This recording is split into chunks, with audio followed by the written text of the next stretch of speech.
একদম মুহূর্তের মধ্যে একদিন কিয়ামত হয়ে যাবে ওই মানুষগুলোর সামনে।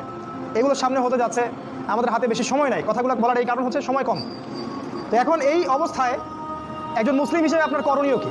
আমি কয়েকটা পয়েন্ট আপনাকে বলতে পারি 5 মিনিটের মধ্যে। এই কয়েকটা পয়েন্ট যদি আপনি একটু মেনে চলেন, ইনশাআল্লাহ আপনিও শেষ জামানায় সফল হবেন ইনশাআল্লাহ। যদিও বা এই জামানায় সফল হওয়া খুব কঠিন, খুবই কঠিন। নবীজি বলেছেন ঈমান ধরে রাখা এত কঠিন হবে যেমন হাতে আগুন ধরে রাখা কঠিন হয়। হাতে আগুন ধরে রাখা কি কঠিন? দেখেন, আমরা যারা ইসলাম ফলো করছি, আমাদের ইসলাম পালন করতে যদি এরকম কষ্ট না হয়, বুঝতে হবে আপনি সেই প্রকৃত ঈমান ধারণ করে নাই, যে ঈমান ধারণ করলে হাতে আগুন আপনি অনুভব করতেন। সত্যিকারের ঈমান নিয়ে চলেন, সমাজ আপনার শত্রু হয়ে যাবে, পরিবার শত্রু হয়ে যাবে, রাষ্ট্র বিশ্ব শত্রু হয়ে যাবে আপনার। তো নবী সাল্লাল্লাহু আলাইহি ওয়াসাল্লাম বলেছেন যে শেষ জামানে ঈমান ধরে রাখা খুবই কঠিন হবে। সকালে মানুষ মুমিন থাকবে, বিকেলে কাফের হয়ে যাবে। বিকালে কাফের থাকবে, সকালে মুমিন হবে। মানুষ দিনকে দুনিয়ার বিনিময়ে বিক্রি করে দিবে।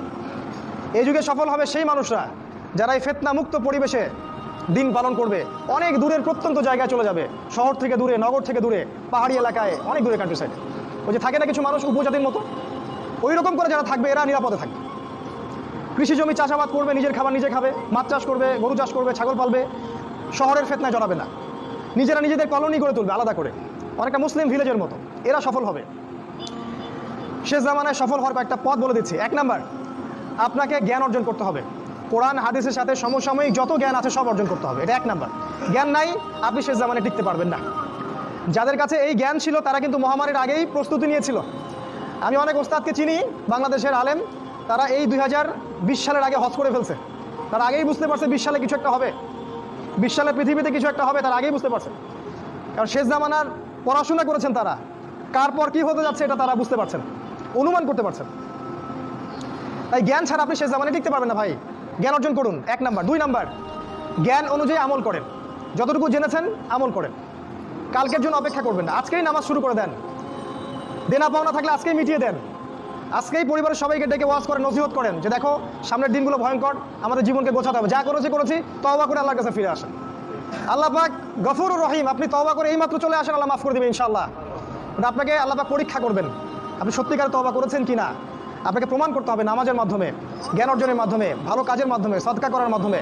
সৎ কাজের আদেশ করবেন, অসৎ কাজে নিষেধ করবেন। আপনি ইসলাম পরিপূর্ণরূপে পালন করার চেষ্টা করেন। কোনো সরকার, কোনো সমাজ নেতা, কোনো রাষ্ট্রনেতা, কোনো পারিবারিক নেতা কেউ আপনার সাথে আপনার কবরে যাবে না। সোজা কথা, আপনাকে আল্লাহর সামনে একাই দাঁড়াতে হবে। কারো পরোয়া করে লাভ নাই, কোনো অজুহাত দিয়েও লাভ নাই। দেশটা ভালো না, বিশ্বটা ভালো না, সমাজটা ভালো না, সময় ভালো না, এগুলো বলে কোনো লাভ নাই। আমাকে আমার রবের সামনে দাঁড়াতে হবে। আমার ভালো আমাকে বুঝতে হবে। আমার ভালো, বাজারে গেলে একটা মাছ ভালো না খারাপ আপনি তো বোঝেন, তরকারি ভালো না খারাপ বোঝেন। দিনের ব্যাপারে বুঝতে চান না কেন? দিনের ব্যাপারে খালি হুজুরদের শরণাপন্ন কেন হচ্ছে? পড়াশোনা করেন, আমল করেন, আমল বাড়িয়ে দেন। দিন সময় নষ্ট করবেন না। যুবকদেরকে স্পেশালি বলবো, সময় নষ্ট করবেন না। শয়তান 3টা ধোঁকা দিবে যে পরে শিখে নিব, পরে করবো নি। শয়তান আসে বুঝাবে যে এখন কি আর বয়স হয়েছে, আগে পরে দেখা যাবে। শয়তান বুঝাবে আমি এগুলো জানি তো, আর জানার দরকার নাই। এগুলো শয়তান বোঝাবে আপনাকে। এই শয়তানের ধোঁকায় পড়বেন না। সময়কে মূল্যায়ন করেন, আমল করা শুরু করেন, আল্লাহর ওয়াস্তে তওবা করে আল্লাহর দিকে ফিরে আসেন। আল্লাহ পাক তৌফিক দান করুন, আল্লাহুম্মা আমিন। 3 নাম্বার, সৎ কাজের আদেশ করেন, অসৎ কাজে নিষেধ করেন। পরিবার থেকে শুরু করেন। আপনি ব্যক্তিটা গড়ে তোলেন, পরিবারটাকে ইসলামিক পরিবারে গড়ে তোলেন। আপনার ছেলে, আপনার মেয়ে, আপনার স্ত্রী, আপনার সন্তান, আপনার বোন, আপনার মা, সবার ব্যাপারে মনিটরিং করেন, চোখে চোখে রাখেন। আপনি জানেন না আপনার ছেলেটা অনেক আগেই জেনাকারী হয়ে গেছে, আপনি টের পান নাই। ছেলের হাতে স্মার্টফোন তুলে দিয়েছেন, ছেলে গোপনে গোপনে 10টা প্রেম করে, আপনি জানেন না।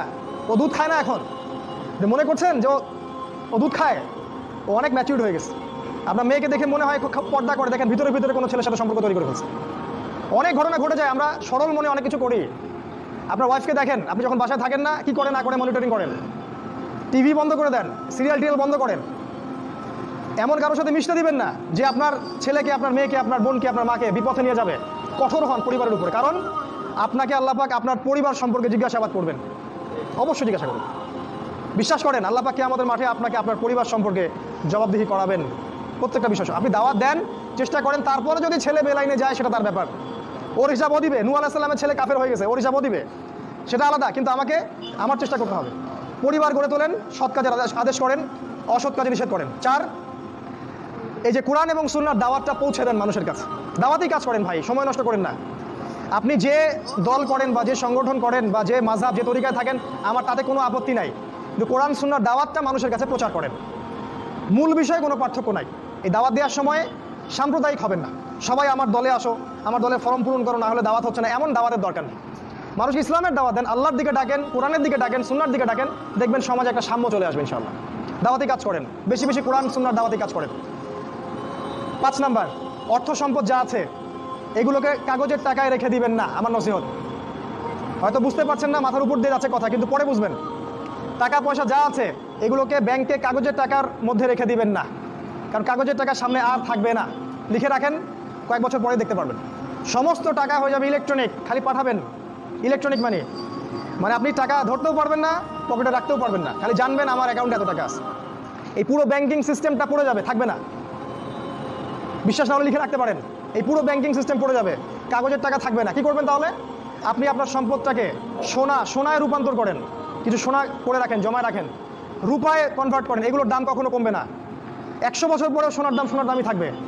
তো 10 বছর পর আপনার 10 লাখ টাকার মান 10 লাখ টাকা থাকবে না, দাম পড়ে যাবে, আপনি সম্পত্তি হারাবেন। এইভাবে তারা সারা বিশ্বকে লুট করছে, এই কাগজের টাকা দিয়ে তারা সারা বিশ্বকে লুট করছে। এটা বুঝবেন না, পরে বুঝবেন। আচ্ছা, শুনে রাখেন। আর কি করতে পারেন? গবাদি পশু ব্যবসা ইনভেস্ট করেন। আরেকটা কাজ করতে পারেন, জমি কিনে রাখতে পারেন, এটা ভালো জিনিস। এই জিনিসগুলোতে টাকা কনভার্ট করেন, শেষ জামানায় আপনার কাগজের টাকা থাকবে না, আপনি ক্ষতিগ্রস্ত হবেন। এখন টাকা যদি জমায় রাখেন, শেষ জামানায় আপনি ক্ষতিগ্রস্ত হবেন। আমি অর্থনীতি নিয়ে যথেষ্ট পড়েছি আলহামদুলিল্লাহ, পড়েই কথাগুলো আপনাকে বলছি। আর কি করবেন? যদি সম্ভব হয়, শহর, আপনারা তো গ্রামেই থাকেন মাশাআল্লাহ, শহরে যারা থাকে তাদের উদ্দেশ্যে বেশি বলছি এটা, কারণ এটা অনলাইনে যাবে। শহর কেন্দ্রিক জীবন ব্যবস্থা ত্যাগ করতে হবে। শহরে আপনি বাঁচতে পারবেন না, টিকতে পারবেন না, শহরগুলো ধ্বংস হয়ে যাবে। আল্লাহ পাক বলেছেন, ওয়া ইম মিন ক্বরিয়া ইল্লা নাহনু মুহলিকুহা ক্বাবলা ইয়াউমিল কিয়ামা, কিয়ামতের আগেই প্রত্যেক নগরী আমি ধ্বংস করে দিব, আল্লাহ পাক বলেছেন। শহর থাকবে না, প্রত্যন্ত জায়গায় চলে যাওয়ার চেষ্টা করেন, গ্রামের বাসা ওইদিকে প্রজেক্ট করেন, ছোট ছোট মুসলিম কলোনি করে গড়ে তুলতে হবে। এই কাজগুলো করতে পারেন। আর কিছু করতে পারেন, শারীরিক প্রস্তুতি নেন, ফিজিক্যালি, যুবকদেরকে বলবো ফিজিক্যালি প্রস্তুতি নেন, ব্যায়াম করেন, ভালো খাবার খান, নিয়মতান্ত্রিক জীবনযাপন করেন, এলোমেলো জীবনযাপন করবেন না। আর নিয়মতান্ত্রিক জীবনযাপন করার সবচেয়ে উসওয়াতুল হাসানা হচ্ছে রাসূলুল্লাহ সাল্লাল্লাহু আলাইহি ওয়াসাল্লাম। উনার সুন্নাহ মাফিক জীবনযাপন করেন, আপনি ভালো থাকবেন। কারণ সামনের দিনগুলোতে আরও ফিতনা বাড়বে, এবং আমাদের এই যুব সমাজের এবং তার পরবর্তী প্রজন্মের শারীরিক অবস্থাকে নষ্ট করে দেওয়ার জন্য অগণিত খাবার বাজারে ছেড়ে দেওয়া হয়েছে, যেগুলোর মধ্য দিয়ে অসুস্থ হয়ে যাবে। তাই রাসূলের পদ্ধতি অনুযায়ী জীবনযাপন করেন, ভালো খান, ফ্রেশ জিনিস খান, ব্যায়াম করেন, শারীরিক প্রিপারেশন নেন, আপনি ভালো থাকবেন ইনশাআল্লাহ। এই কাজগুলো আপনাকে ইনশাআল্লাহ শেষ জামানায় বাঁচতে সাহায্য করবে। আর সর্বশেষ যেটা নাসিহা, সেটা হলো যে ইসলামের জন্য, ইসলামকে ভালোবেসে, আপনার জান থাকলে জান দিয়ে, মাল থাকলে মাল দিয়ে, সময় থাকলে সময় দিয়ে, শ্রম দিতে পারেন শ্রম দিয়ে, বা মেধা আছে মেধা দিয়ে দিনের জন্য কিছু করেন, দিনের কোনো খেদমত করে যান। এই কাজগুলো পরকালে আপনার জন্য সদকায়ে জারিয়ার মাধ্যম হবে ইনশাআল্লাহ। কারণ মানুষ যখন মারা যাবে, তার আমলনামা বন্ধ হয়ে যাবে, সদকায়ে জারিয়া খোলা থাকবে, নেক সন্তান খোলা থাকবে, এবং যে জ্ঞান আপনি মানুষকে শিক্ষা দিচ্ছেন, উপকারী জ্ঞান, সেটা আপনি কবরে শুয়ে শুয়ে পাবেন ইনশাআল্লাহ। তাই ইসলামের জন্য আপনার জান, আপনার মাল, আপনার সময়, শ্রমগুলোকে ব্যয় করুন। আল্লাহ পাক আমাদের সবাইকে দিনের জন্য কাজ করার তৌফিক দান করুন, আল্লাহুম্মা আমিন।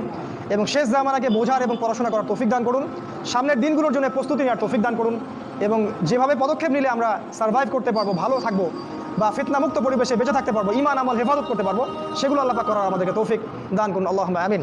আকুলু কাউলি হাযা আস্তাগফিরুল্লাহ লি ওয়া লাকুম ওয়া লিসাইরিল মুসলিমিন। বারাকাল্লাহু লানা ওয়া লাকুম বিল আয়াতিল হাকীম। ইন্নাহু তাআলা জাওয়াদুন কারীমুন।